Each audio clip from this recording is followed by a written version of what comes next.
라이트하우스 강동 리뷰 시리즈 계속하고 있는데요. 벌써 한 달 만에 함께 하게 됩니다. 이번에는 신명기를 가지고 얘기 나누겠습니다. 목사님, 신명기는 참 긴 성경인데 우리가 한 12번 하는 거죠? 쭉. 네, 총 12번의 설교를 하게 됩니다. 네. 12번 중에 저희가 지금 4번을 했고요. 이 4번에 대한 이야기를 나눌 텐데 우선 가장 중요한 질문인데 왜 신명기를 골랐나요? 6, 7, 8월 이 무더위에. 신명기를 고른 이유는 개인적으로는 제가 가장 좋아하는 성경이어서 골랐고요. 네.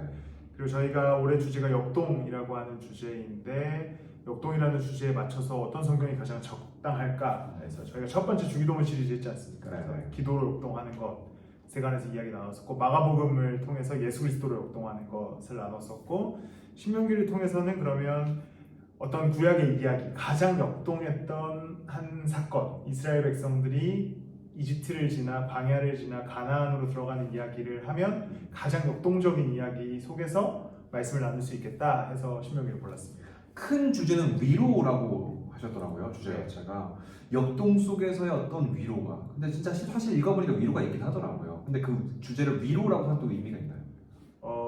신명기는 사실 굉장히 뭔가 법을 가르치고 그렇죠. 혼내고 이러는 것처럼 느껴지지만 사실은 그 안에 하나님이 이스라엘 백성들을 광야에서 안전하게 지키셨다라고 하는 보호의 메시지가 있어요. 네, 보호. 하나님은 항상 살아계신다. 너네만 잘하면 된다. 그러니까 이제 기본 주제잖아요. 네. 그것이 우리에게 위로가 되지 않을까. 우리가 잘하면 된다. 하나님은 항상 살아계신다. 그래서 위로라는 주제를 정했습니다. 아니 저희 GPT에다가 신명기 어떤 책이야 검색해봤더니 두 번째 율법이다 라고 말을 했고 네. 그럼 이 한자어는 뭐냐 그러니까 거듭할 신에 명령한다의 명자래요. 그래서 거듭해서 계속 명령한다라는 의미를 담고 있다고 하는데 이것이 위로와 어떻게 연결될 수 있을까요? 먼저는 왜 두 번째 율법이냐면 이스라엘 백성들이 홍해를 지나서 며칠 만에 시내산에 도착하죠. 다른 말로 호렙산에 도착하는데 거기서 모세가 첫 번째 율법을 받습니다. 네.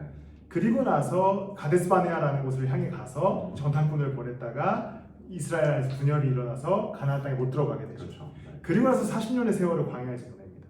그리고 나서 다시 모압 평야라는 곳에 도착했는데 거기서 이제 모세가 다시 한번 율법을 자신이 받았던 40년 전에 받았던 율법을 다시 한번 가르치면서 두 번째 율법의 제목이 붙는 거죠. 근데 이것이 위로가 되는 이유는 이스라엘 백성들이 이미 40년의 광야 생활을 마치고 왔습니다. 근데 하나님의 말씀이 40년 전 시내산, 40년 후 모압 땅 전혀 변한 것이 없는 거죠. 하나님이 이스라엘 백성들을 40년 동안 안전하게 지켜주셨고 발이 부르트지 않을 정도로 지켜주셨고 근데 40년이 흘러서 그들이 다시 모압 평야에 도착했는데 여전히 하나님은 그들에게 살아있는 말씀으로 보호해 주시겠다고 약속하는 것이 위로의 이야기가 된다라고 생각했습니다. 광야에서 자신들의 조상을 지켰던 하나님이 가나안 땅에서도 여전히 동일하게 지키실 것에 대한 그 위로죠. 대신에 똑바로 잘 따라. 그게 핵심입니다. 그럼 지금까지 나눴던 1, 2, 3, 4주 이 4번의 설교의 가장 큰 어떤 키워드는 뭔가요? 네 번의 설교의 가장 큰 키워드는 하나님의 살아계십니다. 살아계십. 왜냐하면 광야에서도 여전히 동일하게 살아계셨다. 가나안 땅에서도 당연히 살아계실 거다. 그러니까 하나님의 살아계심을 믿고 잘 따라오면 된다라는 것이 기본적인 메시지, 핵심적인 메시지입니다. 제가 이걸 왜 이렇게 앞에 좀 주저리주저리 많이 얘기했냐면 신명 길기도 하고요. 저희가 이런 단단한 토대 위에서 저희가 앞으로 얘기할 것들이 있기 때문에 머릿속에 딱 신명기는 이런 책이고 위로가 왜 위로가 되는지 그리고 앞으로 어떤 말씀을 통해서 신명기를 통해서 위로를 얻게 되는지 얘기를 하기 위해서 좀 길게 얘기를 해봤고요. 오늘의 방식은 목사님께서 굉장히 중요하게 여겼던 구절을 가지고 왜 이 구절을 선택했는지 어떤 의미가 있는지를 다시 한번 짚어가면서 이야기를 진행해 보겠습니다.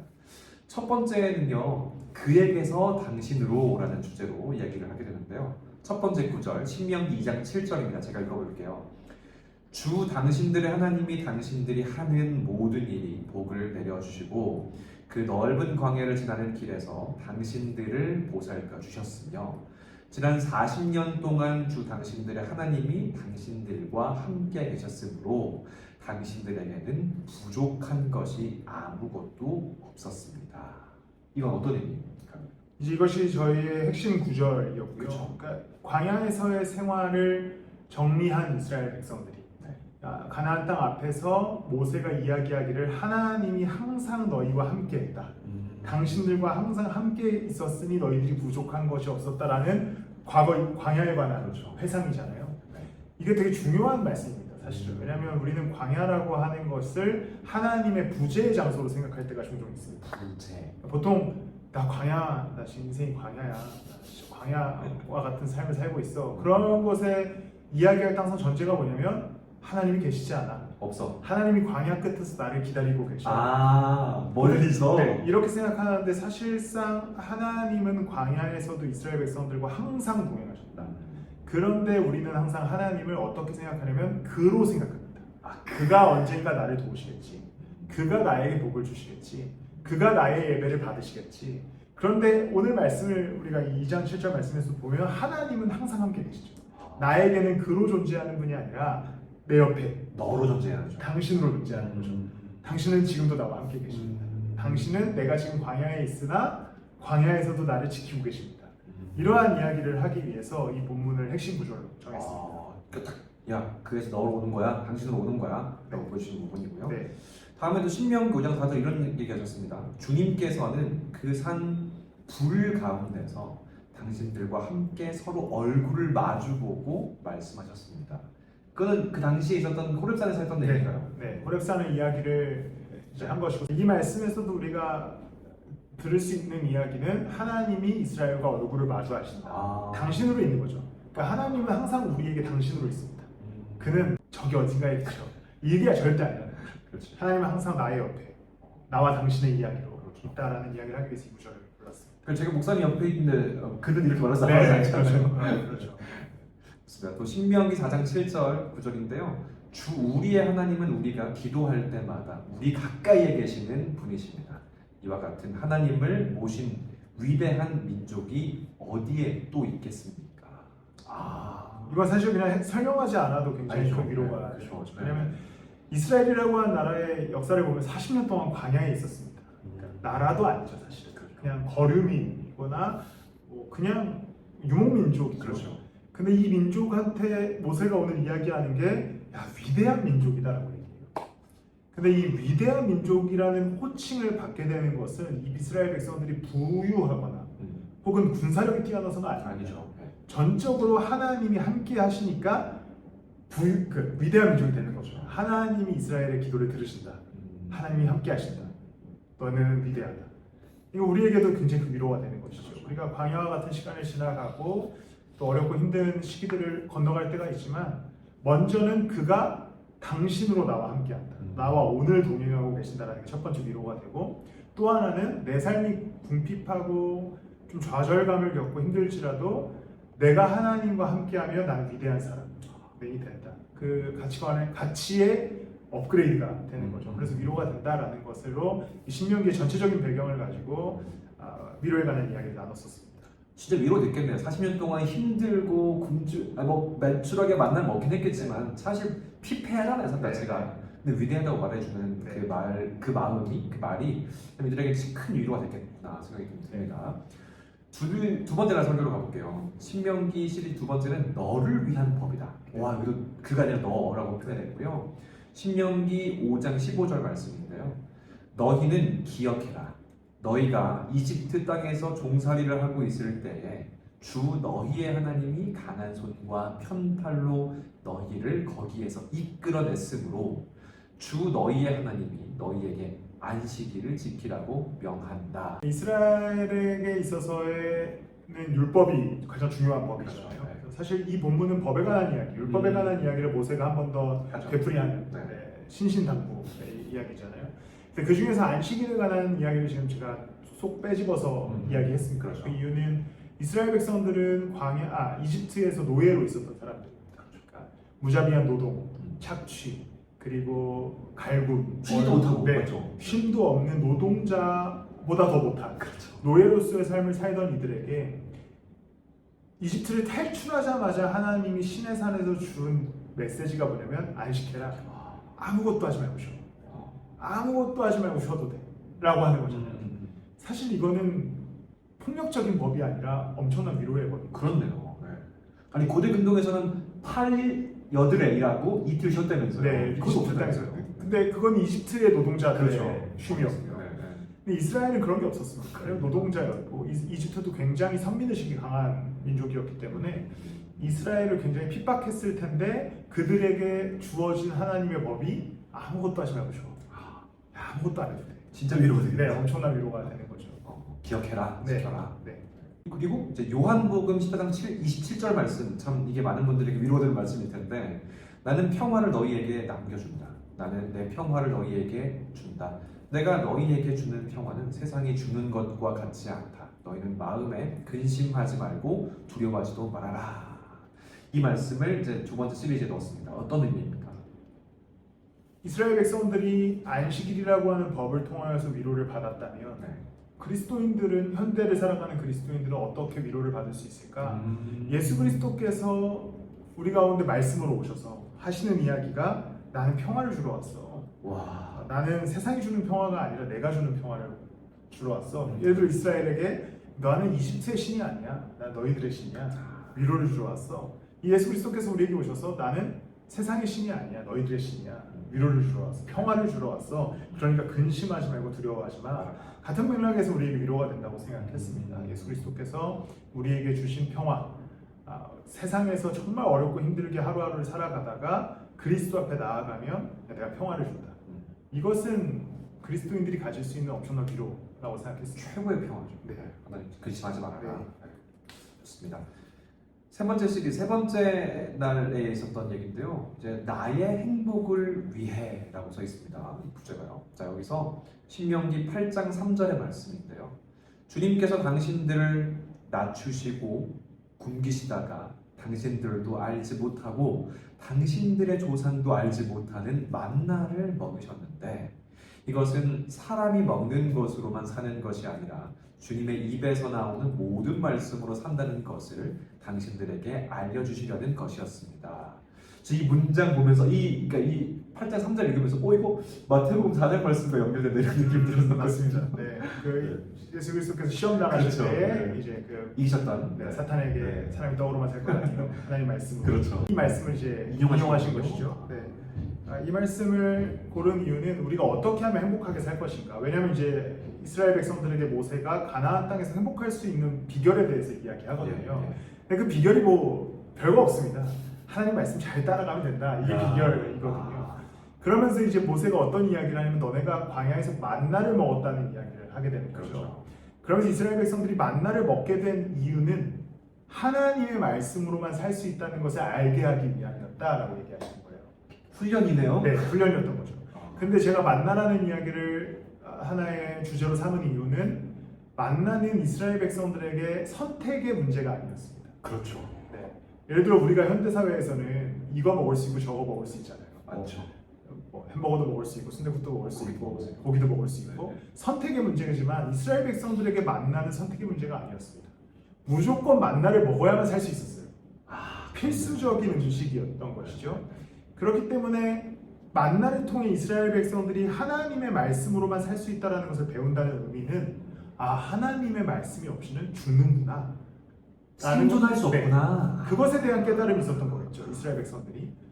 그러니까 이것은 행복하려면 하나님의 말씀으로 사는 것밖에는 방법이 없다라는 이야기를 하고 싶었습니다. 넌 행복하려면 말씀 먹어야 돼. 만나 먹었던 것처럼 이런 거군요. 네. 알겠습니다. 다음은요. 요한복음 6장 48절 51절 빠르게 읽어보면 나는 생명의 빵이다.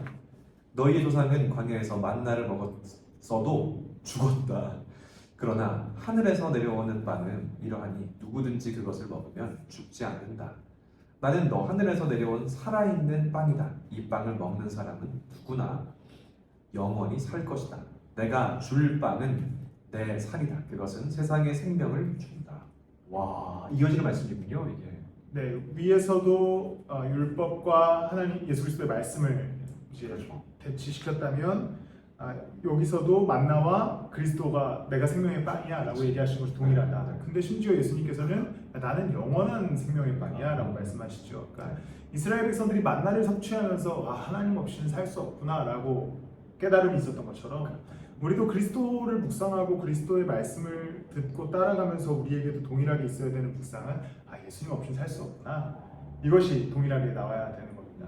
그러니까 필수적인 선택이다. 이거는 그러니까 선택이 아니다. 네, 맞죠? 네. 필수. 이건 필수다. 이거는 취사 선택의 문제가 그렇지, 아니다. 그렇지. 취향의 존중이 있을 수 없다. 주여 햄 없다. 네, 라는 것이 그리스도의 말씀에 따라 사는 삶에 관한 이야기인 것이죠. 그래야 너희는 행복하다. 네.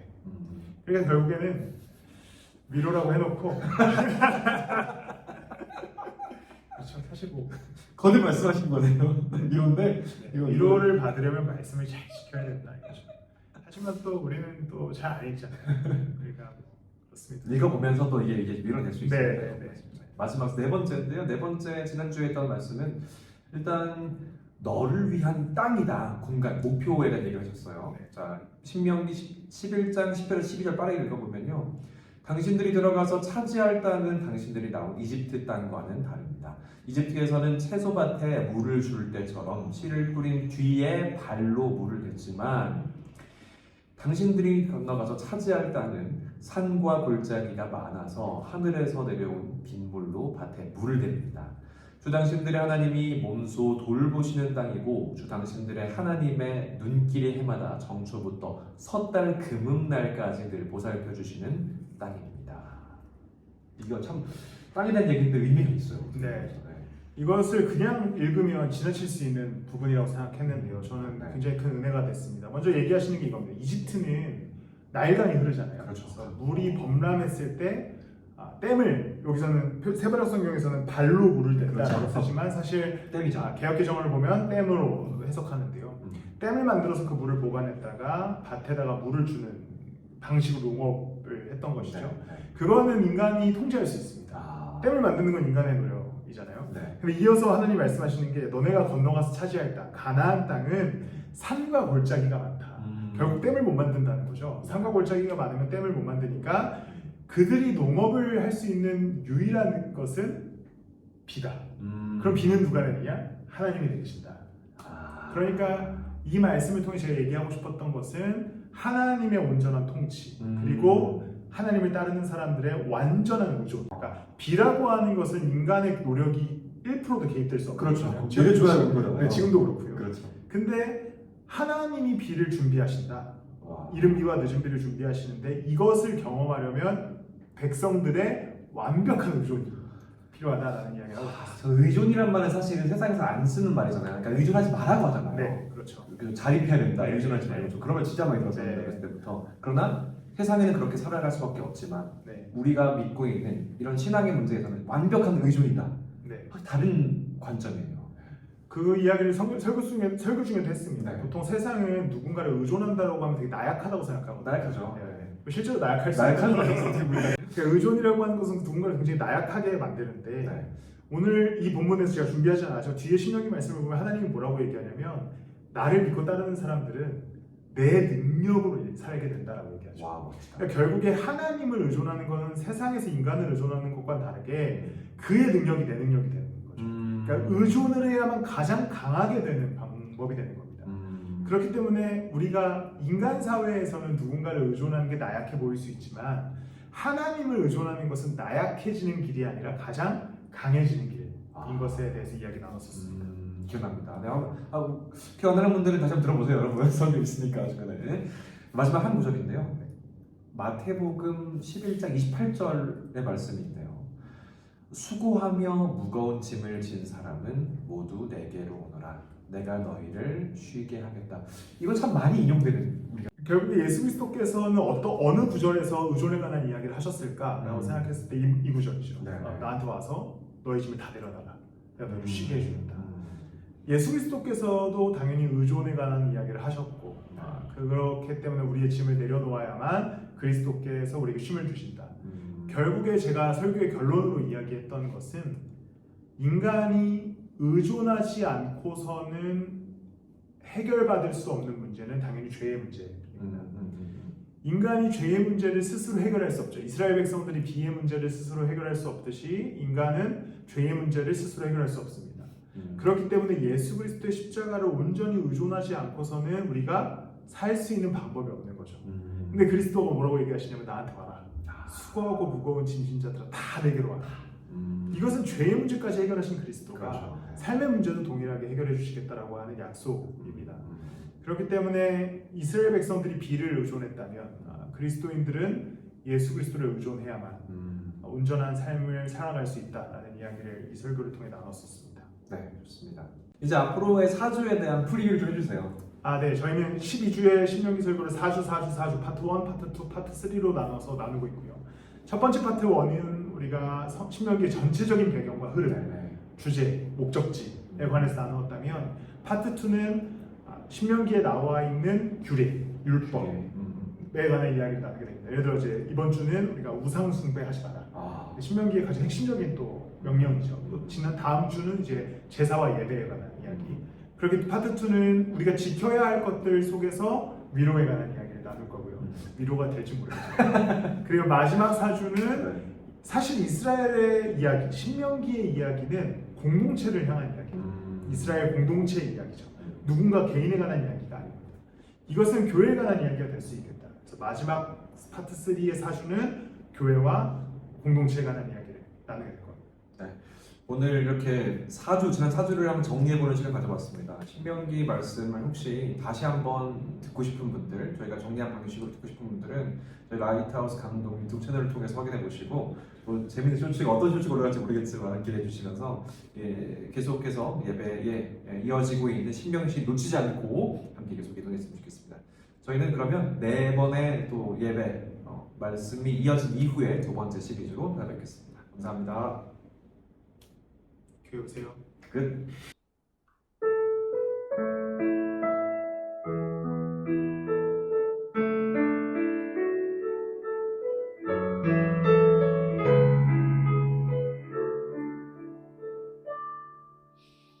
우리 주는 위대하며 능력이 많으시도다. 그의 지혜 무궁하며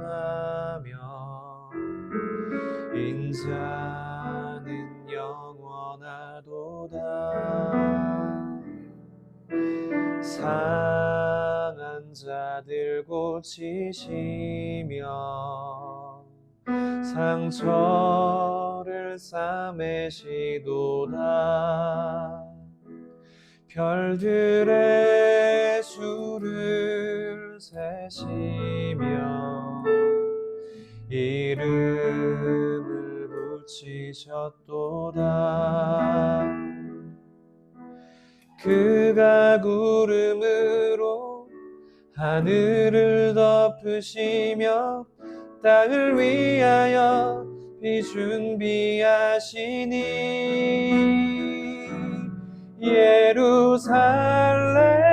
예루살렘아 여호와를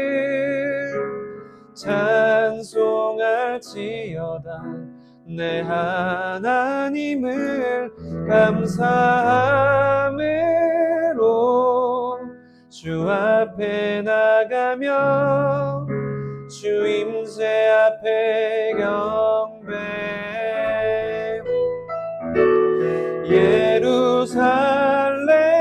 예루살렘아 여호와를 찬송할지어다. 내 하나님을 감사함으로 주 앞에 나가며 주 임재 앞에 경배. 주 임재 앞에 경배.